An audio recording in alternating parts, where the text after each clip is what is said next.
কেউ যদি ফরজ গোসল করে ওযু না করে তাহলে কি তার নামাজ কালাম হবে? হ্যাঁ, তার নামাজ কালাম হবে যদি সে ফরজ গোসলের ফরজগুলো আদায় করে থাকে।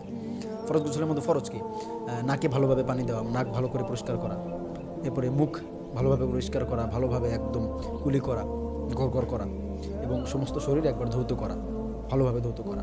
তো এটা যদি কেউ করে এবং গোসলের আগেও যদি ওযু না করে, গোসলের পরেও যদি ওযু না করে, তাহলে তার নামাজ হয়ে যাবে। সে কোরআন স্পর্শ করতে পারবে, সে পবিত্র, সে আলাদাবকার পবিত্র। কিন্তু গোসলের পূর্বে ওযু করাটা হচ্ছে সুন্নত। এখন কেউ যদি গোসলের পূর্বে ওযু করে ভালো, কেউ যদি গোসলের আগে না পড়ে আবার শেষে করে করবে, সমস্যা নেই, বাট নামাজ হয়ে যাবে তার। সে যদি ওযু নাও করে তাও নামাজ হয়ে যাবে।